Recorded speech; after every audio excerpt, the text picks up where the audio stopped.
Hello everyone, আমি রনি। আমরা আজকে হাইকিংয়ের জন্য মিকোলাভ সিটিতে যাব। এটা চেকের একটি সুন্দর সিটি। বেসিক্যালি মিকোলাভ ওয়াইন সিটি নামেই পরিচিত চেকের কাছে, কারণ এখান থেকে সবচেয়ে বেশি ওয়াইন উৎপাদন হয়। এটা আমাদের ট্রেন, যদিও আমরা 2টা ট্রেন চেঞ্জ করব, বাট এটাই ফার্স্ট। এবং আমরা তখন সিট খুঁজতেছিলাম। সে আমার রুমমেট, সে এবং আমাদের পুরো টিম আমরা ওইখানে যাব ভার্সিটি থেকে।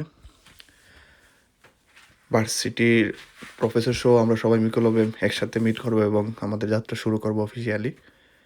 তো 1.5 ঘন্টা পর আমরা এসে পৌঁছাই স্টেশন থেকে সেন্টারের দিকে। এই ব্রিজটা ক্রস করে ঢুকি।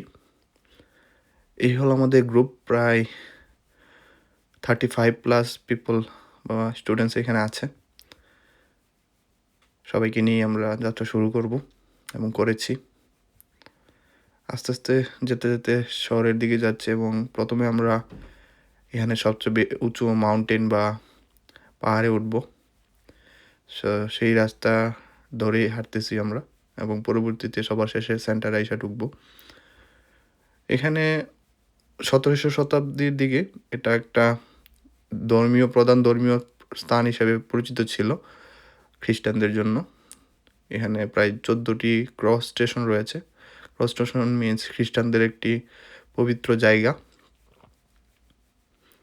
তো এই যে সামনে পাহাড় দেখতেছেন, এই পাহাড় ধরেই আমরা আস্তে আস্তে সবচেয়ে উঁচু পাহাড়ে উঠবো। সে হলো, এখন একজনকে দেখতে পারেন, হ্যাঁ সে হলো আমাদের গাইডার বলতে পারেন। তাকে দায়িত্ব দেওয়া হয়েছে সামনে থেকে লিড করার জন্য। সে সামনে, সবার সামনে, এবং আমাদেরকে দেখাচ্ছে কোন দিকে যেতে হবে কোন দিকে যেতে হবে না। তো আমরা তাকে অনুসরণ করছি। এখানে একটা ছোট্ট মিটিং হবে, সবাই এখানে এসে জমাইতে হবে। সুন্দর একটা বিল্ডিং বা আর্কিটেকচার বলতে পারবেন। চেকের আর্কিটেকচারগুলো খুবই সুন্দর। তো সবাই একটুই ক্লান্ত হয়ে গেছে, কারণ এই জায়গাটা একটু উঁচু ছিল, নিচ থেকে আসতে হয়েছে, দেখতেছেন আপনারা। এবং তারপর পাহাড়ের কিনারা ধরে হাঁটতে শুরু করলাম। এই দেখেন, এটা প্রথম ছোট মাউন্টেন বা হিল ট্রেক্স। এখান থেকে হালকা করে শহরটা দেখা যাচ্ছে। তো এরকম আমরা সবচেয়ে উঁচু জায়গায় যাব এবং এটা সব সুন্দর একটা ওয়েদার ছিল। দেখেন রোদ এবং পাহাড়, অনেক ধরনের পাথর, সব মিলিয়ে ভালো একটা পরিবেশ। এখানে জার্মানদের অনেক আধিক্য ছিল, এখনও আছে নাকি শুনলাম। জার্মান অনেক মানুষ এই সিটিতে বসবাস করে। এটা ছোট একটা ম্যাপ পাহাড়ে হাঁটার জন্য। এখানে অনেক ধরনের ম্যাপই থাকে, কোন জায়গায় রাস্তা দিয়ে যাওয়া যাবে কোন জায়গায় যাওয়া যাবে না। এবং এগুলো হলো কানাডার ন্যাশনাল ফুলের যে গাছ, সেটা আমি নামটা ভুলে গেছি, চেরি ব্রাঞ্চ অর সামথিং। এখন শুকিয়ে গেছে, বাট কিছুদিনের মধ্যে এগুলোতে ফুল ধরবে। তো এগুলোর মাঝখান দিয়ে আমরা হেঁটে হেঁটে যাচ্ছিলাম এবং কিছুটা হরর মুভির ফিল পাচ্ছিলাম। দেখেন গাছগুলো কীরকম হয়ে আছে পাতা না থাকার কারণে। এবং এটা হলো একটা সাইন, যে এই সাইন দিয়ে আপনারা হেঁটে যেতে পারবেন। এই সাইনগুলো দিয়ে এটাই বোঝায়। এবং এই যে পাহাড়ের মধ্যে বড় বড় পাথরগুলো দেখতে পারতেছেন, এগুলো মাধ্যমে এই পাহাড়টা আসলে গঠিত হয়েছে।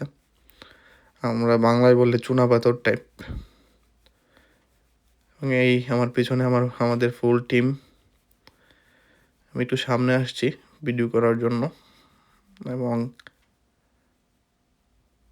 ভালোই লাগতেছিল, কারণ এরকম হাইকিং আমি কোনো সময় করি নাই চেকে আসার পর। এটা আমাদের ম্যান্ডেটরি ক্লাস হওয়ার কারণে করতে হচ্ছে এবং বিভিন্ন জায়গায় যেতে হচ্ছে। ভালো, এখানে আমাদের প্রফেসর আমাদেরকে কিছু স্টোরি শেয়ার করতেছিলেন ওনার জীবন থেকে। এরা দুজনেই আমাদের প্রফেসর। অ্যান্ড এটা হলো প্রথম ভিউ সবচেয়ে উঁচু জায়গা থেকে। যদিও আমরা আরেকটু সামনে যাব, এই যে সাদা হোলিস্ট ক্রস স্টেশনটা দেখতেছেন, সেখানে যাব, আমাদের মেইন ডেস্টিনেশন। এবং সেখানে গিয়ে একটু ব্রেক দিবে আমাদেরকে। তো আমরা প্রায় ওইখানে এসে পড়েছি, সবাই যার যার মতো ছবি ফটো ভিডিও তুলছে। এই হলো সেই সেন্ট সাবিস্তিয়ান হোলি ক্রস স্টেশন। আমি মাঝে মধ্যে চিন্তা করি এত উঁচু জায়গায়, এত আগে, এত শত শত বছর আগে কীভাবে তারা এগুলো তৈরি করেছে। এখানে আর কোনো কিছু নাই কিন্তু, এবং এখনও কিন্তু কোনো রাস্তা নেই। আমরা যে রাস্তাতে উঠে এসেছি খুবই ডিফিকাল্ট ছিল। দেখেন কত সুন্দর তাদের আর্কিটেকচার এবং কত চিন্তা ভাবনা করে বানিয়েছে এগুলো। এই দেখেন নিচ থেকে মানে কতটা নিচে বাড়িঘরগুলো আর কতটা উপরে এই চার্লস বলেন আর হোলি ক্রস স্টেশনটা বলেন। তো এইভাবে আমরা নিচের দিকে এগোতে থাকি। আমি এখন সবার পিছনে পড়ে গেছি ভিডিও করার কারণে, সবাই আমার আগে চলে গেছে। So let's go with them. আস্তে আস্তে নামতেছি কারণ এই পাথরের রাস্তাগুলো খুবই স্লিপারি, সাবধানের সহিত নামতে হয়। এবং এখানে আরেকটা জিনিস ছিল যে টাস্ক ছিল, সবাইকে গ্রুপ করে দেওয়া হয়েছিল যে তারা যেন কিছু ডেসক্রাইব করে এই শহর সম্বন্ধে। তো তারা করতেছিল। আনফর্চুনেটলি আমার যে টপিকটা ছিল সেটা ভিডিও করা হয় নাই। তারপর আমরা সবাই আবার আস্তে আস্তে নামা শুরু করি এবং নিচের দিকে এগোতে থাকি। শহরে আমরা যাই। তো এই যে পাথরগুলো দেখতেছেন এগুলো খুবই বিপজ্জনক। আমরা খুবই সাবধানতার সহিত এই জায়গাটা নেমেছি, যদিও এখানে ভিডিও করাটা রিস্ক ছিল, এবং আমরা এই জায়গাটা পার হয়ে একটা ভালো রাস্তায় এসেছি। এখন সবাই এখানে একটু আমরা জড়ো হয়ে আড্ডা দিলাম এবং সিনারিওগুলো দেখলাম। এটা একটা গুরুত্বপূর্ণ স্থাপনা, যীশু খ্রিস্টের নিদর্শন দিয়ে তৈরি। এবং এখানে আমরা আইসক্রিম নিতেছিলাম। আমি ড্রাগন ফলের আইসক্রিমটা নেই। এখানে আবার ক্যাশ টাকায় নিতে হয়েছে, কার্ড চলে না। এগুলো হলো আঙ্গুর ফলের বাগান, যেখান থেকে ওয়াইন তৈরি হয়। দেখতে পারতেছেন বিশাল এরিয়া জুড়ে আঙ্গুর ফল। এবং সামনে আমরা একটা লেক পাই, যদিও চেক Republic land lock country, that's why আমরা তেমন এরকম জলাশয় দেখতে পাই না, বাট এটা দেখে ভালো লাগলো।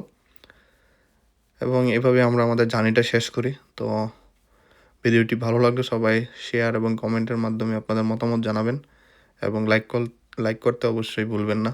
ভালো থাকবেন সবাই, বাই।